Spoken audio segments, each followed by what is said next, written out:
Okay, Sutton Stracke. So the ladies of Beverly Hills are blasting Sutton Stracke for talking about getting contacted by a lawyer regarding the Girardis. In a new episode of the Beverly Hills After Show, Kyle Richards is claiming that she heard about this a while ago and never really thought that Sutton was going to bring this up, that Sutton came to her when she initially received it. And Kyle was like, so it was interesting timing. Dorit then clarified that it wasn't even like a formal letter. It wasn't a subpoena. It wasn't a deposition.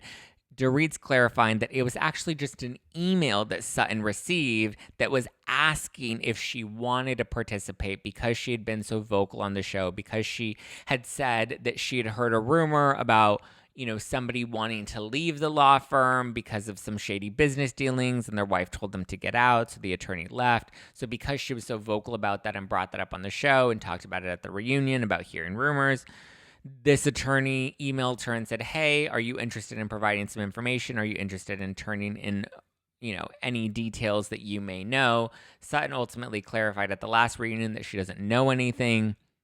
So Dorit's like, it wasn't anything that she needed to hire a litigator for. It was literally just an email saying, hey, would you like to participate? Sutton naturally passed that over to her attorney. Sutton is now saying that the reason she didn't bring it up initially is because she wanted her lawyer to look it over at first, and her lawyer said not to bring it up on camera just yet.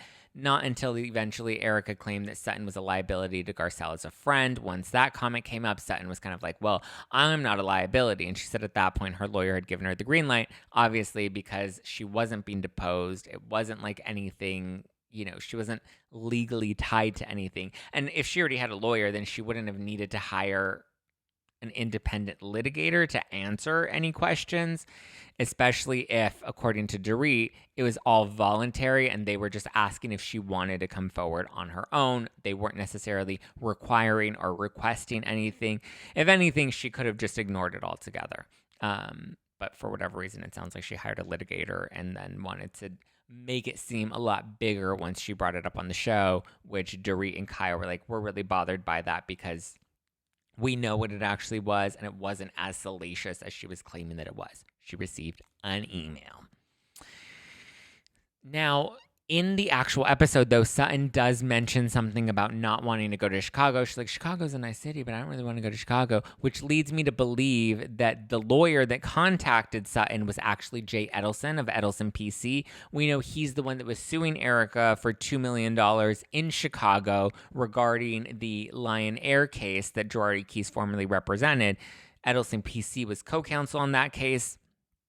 So I'm assuming Jay Edelson was likely, or someone from his law firm was likely the one that reached out to Sutton to say, hey, do you want to participate in this case?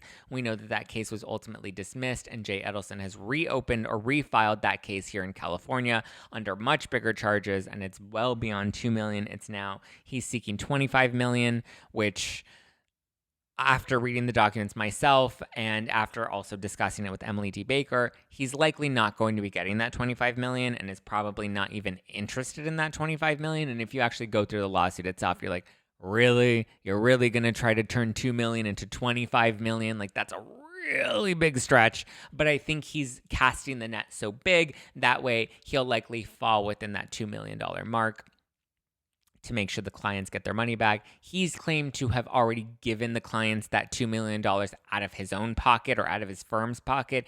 He's given them that money already. So now any money that he is seeking is to just reimburse his own firm for that. He may get some of it. He may get all of it. He may get none of it. He may be out of pocket altogether. Yeah.